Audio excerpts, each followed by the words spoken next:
Hi everyone, it's Lori and welcome to my garden. I'm here in Maryland, 7A or B, depending on what you think. And today I'm working outdoors on my patio and I'm working with some pines and some evergreen garland that I picked up at the garden center. And what I want to do is these garland strands are pretty thin. So I've got two of the longer type pine and I'm going to rope those together. So I'm just going to tie them in sections. Then you'll see in a minute I have some evergreen rope. And basically the rope is just where they've already tied the branches together, so it saves you a little bit of work. It may cost a little bit more. Now I have evergreens and some pine on my property, but not enough yet. It's still relatively young trees to create a garland. So I did go purchase these. So I'm actually using the twine that came with the garland just to reuse it. I'm going to hide it with lots of dried flowers, so it just really doesn't matter and really makes it easy to use what I already have and what's here on the table. And it's a little cold out. So I'm just trimming off the ends to get it cleaned up a little bit. Also, I can reuse these pieces to tie them together. So I've got it out on my long table, which really helps to pull it all together. So now I'm going to work on adding the other evergreen. I wanted this to be really full since I'm just going to use an actual gutter to place this in. And then once I've got the greenery in, I'm going to add my other pieces. I am not going to pre-bunch or add my dried elements. I just think it will be way easier to get this up and placed and then add those dried elements.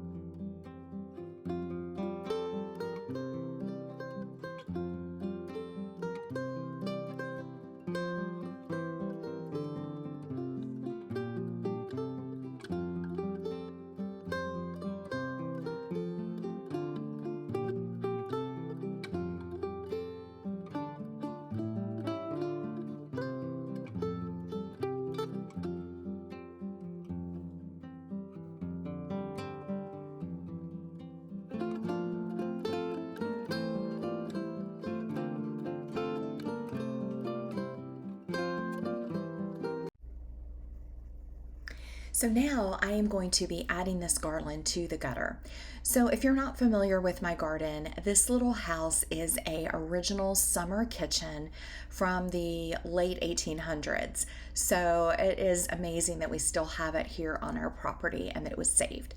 So I thought I was going to tie on the brackets inside the gutters the evergreens, but I tied a couple.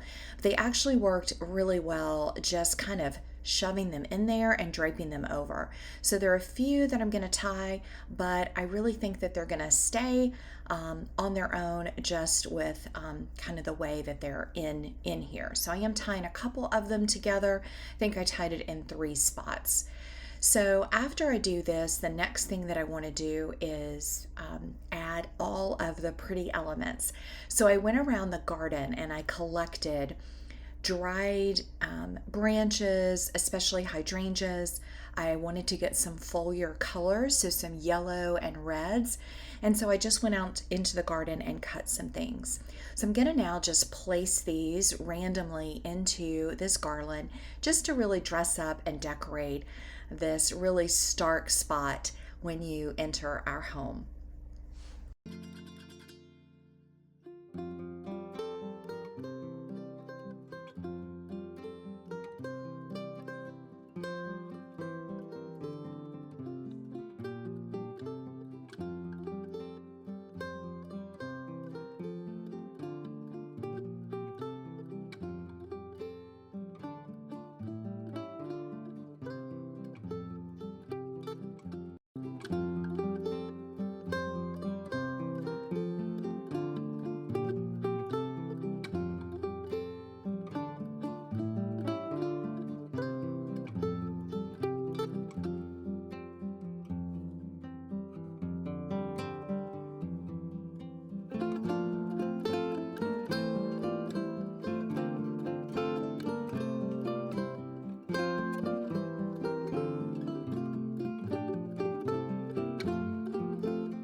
So after I added the hydrangeas and some viburnum branches, those are the kind of burgundy color, I went around the garden and I have these totem pole grasses that are just beautiful. The seed heads are so pretty right now.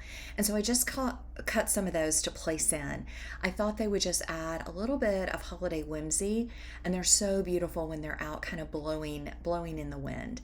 So I placed those around. I also had some barberry. So barberry is not invasive here, and I have some of the really bright red out in the garden. So I did get a couple of those branches. A lot of my shrubbery is still new. This garden is, some of the plants are only 2 years old, some are 3. So I can't cut too much, but I snip a little bit here and there to use in the spaces. So after I looked at the space, I felt it needed a little brightness, and so I went back out to the garden. And you'll see in a few minutes, I cut some sunshine ligustrum, which is a yellow shrub. And those plants actually have gotten huge. So it wasn't too bad to cut just a little bit of that off, and I think it adds a nice pop. You'll see that in just a minute. So I'm going to keep working, and then I'll show you the finished product in just a minute.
So here's the finished product. I'm really happy with it. I think it just adds a little bit of nature and beauty to the backyard, especially when you come down the stairs from our garden. I have done other arrangements around the garden, very natural this year, so I think it just works with all the other pieces. So I did have a little bit of this evergreen left, and so I thought I would just decorate the rest of this table with it. I kept this table really simple with some potted evergreens this year, and so I'm just going to take a little bit of time and do something really simple. So sometimes we overthink things, or we see things on Instagram or social media, and we think it has to be very fancy and decorator, but I can promise you it doesn't. So what I'm going to do is just actually wrap these around, nothing fancy, and then I'll come back in and add some of those hydrangeas and some other elements to this space, just to tie it together with what we did over on the summer kitchen. So I'm just untying these a little bit so that I can rope them around, and just gonna wrap them around the area, kind of make a circle, and then again I'll add those hydrangea pieces.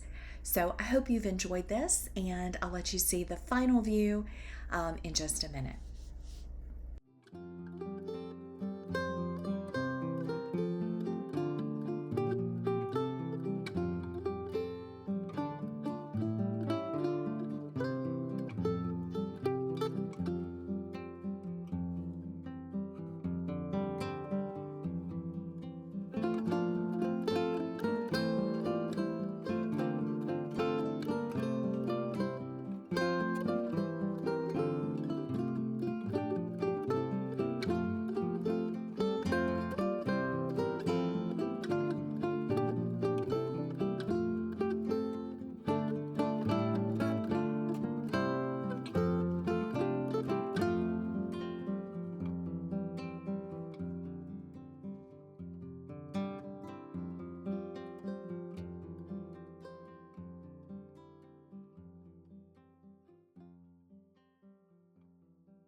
So here's a final view of the evergreens on the table with the hydrangeas, and then the view of the gutter with all of the foliage and the pine.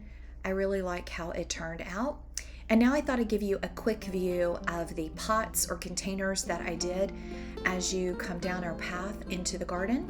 So these are just some artificial little trees that I added to terracotta pots, and then just added again pine and elements from the garden, the dried hydrangeas into them to give it some beautiful winter interest.